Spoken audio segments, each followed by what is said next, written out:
Day 1 lasted 40 seconds. I counted every single one.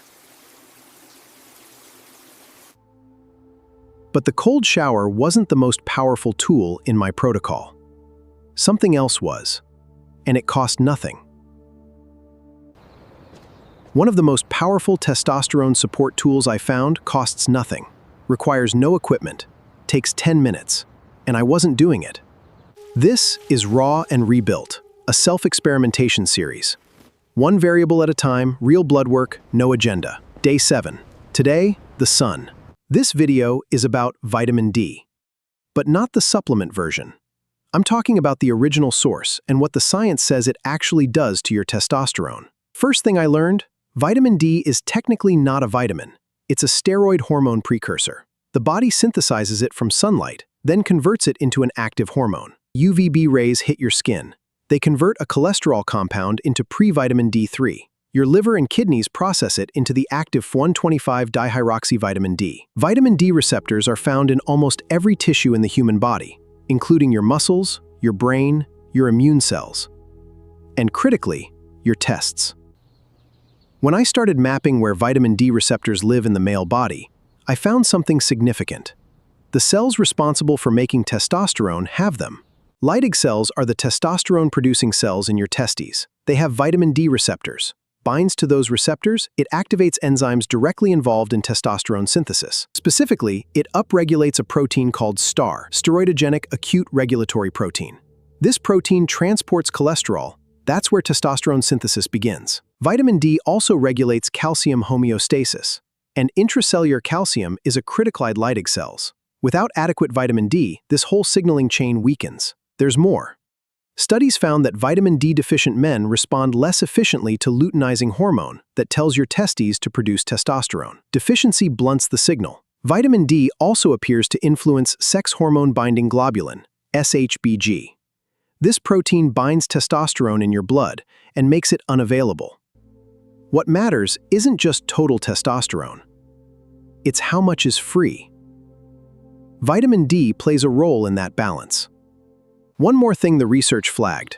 Men with low vitamin D had significantly higher primary estrogen. 19% higher. That's a hormonal environment I didn't want to be in.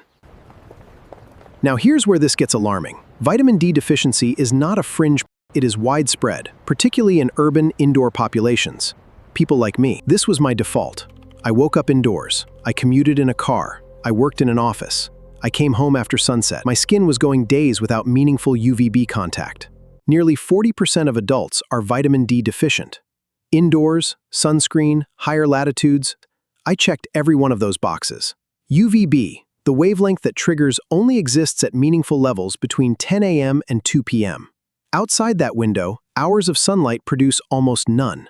Above 35 degrees latitude, usable UVB disappears from October through March. Even on clear days, the sun angle is too low. It's the only option. Blood work before the experiment. Vitamin D at 22 nanograms per milliliter. Optimal for testosterone support is 30 to 60. Deficient despite near daily sun. The issue wasn't access. It was timing. All my sun exposure, early morning, late afternoon. 10 a.m. to 2 p.m. was spent indoors. My body never had a chance. I made one change between 11 a.m. and 1 p.m. Face exposed. No sunscreen for that window. Nothing else in the protocol changed. Week 1. Better mood, less afternoon fog, steadier energy. Hard to isolate, but consistent. Every day I skipped it, the difference showed. Placebo-controlled trial. 1 year, deficient men. Testosterone up 29%. Placebo group, no change. Same lifestyle, just the vitamin D. Professional soccer players, 10 days of midday winter sun, free and total testosterone significantly. The same increase repeated after summer exposure, 10 days. This matters most if you're deficient. Already optimal? More sun won't keep stacking testosterone. The goal is filling the deficit, not chasing infinity. UVB between 290 and 315 nanometers converts 7-dehydrocholesterol in your skin into pre-vitamin D3. Within minutes of exposure, the machine is already built in. Exposed skin determines output. Face and hands, minimal. Arms and legs exposed, significant. You need surface area. That's the variable. Melanin acts as a natural UV filter. Darker skin requires longer sun exposure to produce the same vitamin D. Biology, not disadvantage, just a variable to account for. The protocol: 10 to 20 minutes, 10 a.m. to 2 p.m., 3 to 4 times per week, with skin exposed. Shift vitamin D levels in most men during summer months. Vitamin D synthesis drops roughly 13% per decade. Late 30s or 40s converts less. More time outside or a supplement backup may be necessary. SPF 30 blocks the majority of UVB. For the 10 to 20 minute midday window, I skipped it. Extended exposure beyond that, I protected. The dose makes the difference.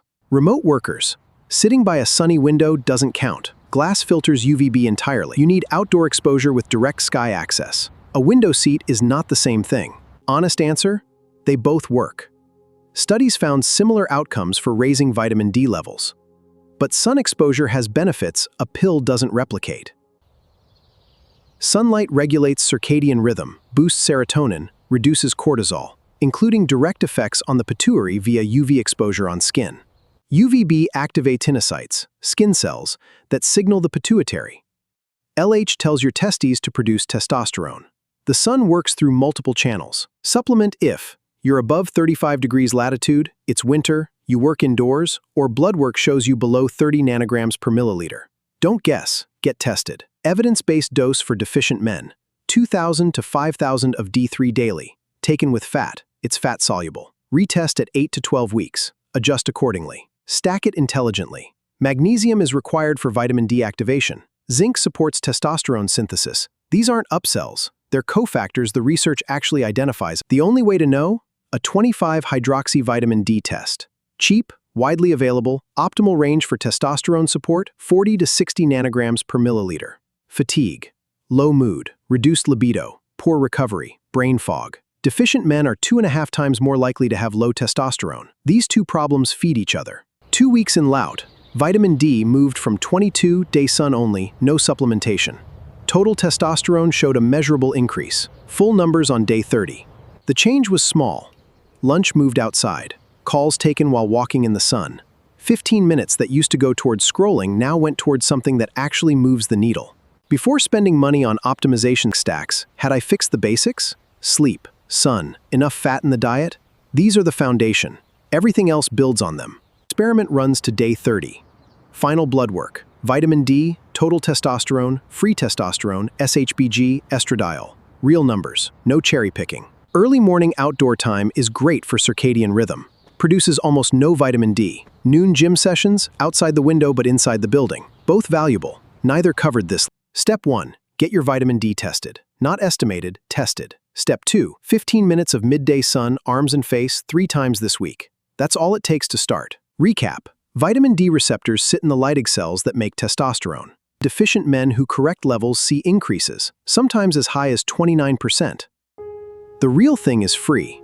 The sun existed before the supplement industry. My body knew what to do, I just had to show up at the right time. Supplement if you must. Go outside first. Evidence-based dose for deficient men: 2,000 to 5,000 of D3 daily. Taken with fat, it's fat-soluble. Retest at 8 to 12 weeks. Adjust accordingly. If sun isn't accessible, latitude, season, or schedule, supplement with D3 to 5,000 IU daily, with fat. Pair with magnesium and zinc. Retest after 3 months. 10 to 20 minutes.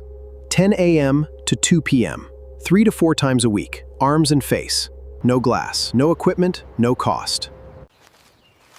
If this shifted how you think about something you do every day, subscribe. New experiments. No paid partnerships, no supplement codes, just the data.